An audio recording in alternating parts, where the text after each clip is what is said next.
Comic books were made for Nazi punching, writes Mark Bray in the foreword to the Antifa Comic Book. He reminds us that Superman and even our own Captain Canuck originated in the 1930s before they became interwoven with World War II anti-fascist propaganda.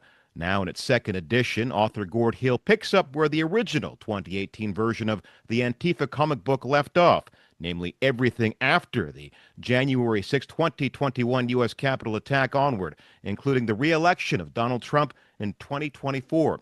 Here to talk about the Antifa comic book, revised and expanded, is author, illustrator, and activist Gord Hill. Welcome. Hello, good morning. Thanks for having me. Congratulations on the second edition. Let's talk about what inspired the Antifa comic book in the first place. I believe it was the 2017 Unite the Right rally in Charlottesville, Virginia. Is that what kind of got the ball rolling for you?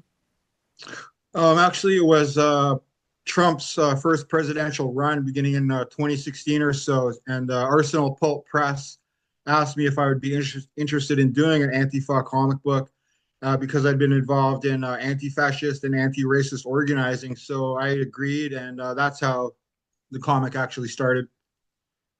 And for those who don't know, what do we mean by the term Antifa? Where does it come from? Antifa is short for anti-fascist action originally, and it was started in Germany in the 1930s by the German Communist Party. And after the German Communist Party was banned and the organization was shut down or repressed, and Antifa reemerged in the 1970s in West Germany by anarchists and autonomists who kind of revived the tradition of anti-fascist resistance in West Germany because they still had neo-Nazi organizing going on in West Germany. Now, how do you think the term Antifa has changed over the years? To me, it seems much like woke. It's been co-opted by its opponents, and now it's kind of taken on a negative aspect, especially for figures on the right. I'm referring to.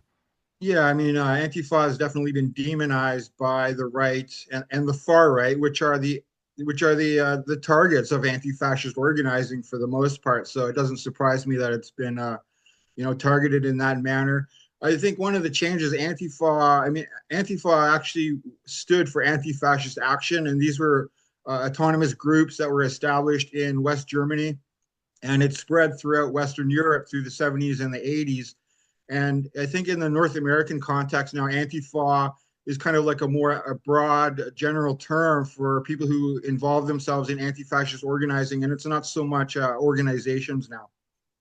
But it's kind of like woke in that it started out meaning one thing, and then for some people it means another thing. I don't know about that. I think it still means what it is, anti-fascist.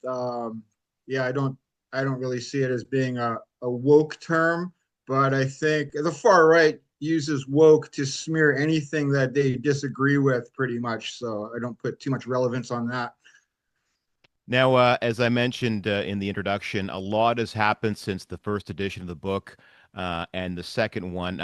Since the first book came out, we've not only had January 6th, but you've also got a chapter on the Freedom Convoy of 2022. How do you think that fits into the overall timeline? Um, well, that's the far right, the Freedom Convoy, emerged out of the COVID pandemic and the restrictions that the government was placing on the population, and in that case was the truckers crossing the border, that they had to be vaccinated and whatnot. Um, I think some of the other changes, some of the other chapters in the book are focusing on some of the Islamophobic attacks, especially the massacres that we saw at different mosques, including the Christchurch mosque massacre in New Zealand, and which a far right fanatic went in and massacred over 50 people at two different mosques. And then in Canada, we had the Quebec City mosque massacre, which a far right fanatic went and killed six people at a mosque. And so I think Islamophobia was one of the main things that uh, some of the chapters that really that came out as a really strong thing, and also the rioting in the UK last summer, which was anti-immigrant and Islamophobic. So that kind of came out as a big theme of the far right organizing, particularly over the last decade. Now, one of the things that the book does very well is how it links like what I would call, I guess, classical fascism, that is Mussolini and Hitler and the Third Reich, to what is happening in the U.S. and parts of Europe in recent years. What links do you see between, say, what happened 80 years ago and then what's kind of emerging again in parts of Europe, like in Hungary? Well, I think we've seen the emergence of this kind of right wing and far right populist movements again over the past decade. Um, they draw a lot of inspiration from the classical fascists in Italy and the Nazis in Germany. And this is kind of part of the vision of a lot of the far right is they would like to reestablish those types of movements and to have that type of state power again. And I think that's it definitely is an inspiration for them. Now, you're not just an author and an illustrator. You've also described yourself as an activist, and this book and your other books could be looked at as forms of activism. How does your activism inform what you choose to write and to draw about? Well, yeah, my activism. Well, in terms of indigenous struggles, I mean, I did the 500 Years of Indigenous Resistance comic book, and that was, I mean, that's mostly been my primary focus for, you know, 2 or 3 decades now. The Antifa comic book kind of comes out of my experience organizing anti-fascist and anti-racist activities, mostly in the late 80s and through the 1990s. When we had a more active, we had anti-racist action groups. That was the more predominant kind of Antifa groups during that time period. And so with that, I mean, I studied a lot of the history of these groups. I studied the history of colonization and then was involved in some of the actions that are in the comic books. So yeah, it's definitely a crossover between my activism and this history that because I think history is a really important um, thing. It empowers us. It gives us knowledge about the past, but we there's a lot that we can learn from the past as well. So that's why I kind of focus on history. What is it about comic books and graphic novels that keeps you coming back to this form, this powerful visual medium? What is it about this form that lets you express yourself this way? Well, I think it was because I've done art ever since I was a child. So, and as a child, I read a lot of comic books, and I always kind of wanted to do comic books, but I'm not like a good writer of developing characters and plots and stuff like that. So when I started doing the historical comics, I mean, the story's already written. I just have to reinterpret it for the comic format. And I like the graphic novel, the comic format, because I think it's really accessible to people because it combines the graphics with text, and it's good for young people or even children who and adults who might have a hard time reading or who don't have strong literacy skills to sit down and read, a 300-page history book, but they may be able to skim through a comic and at least get the main gist or the most important points of a certain history or something like that. So I just find it really accessible. I like drawing, and yeah, it's a good. I think it's a really good medium.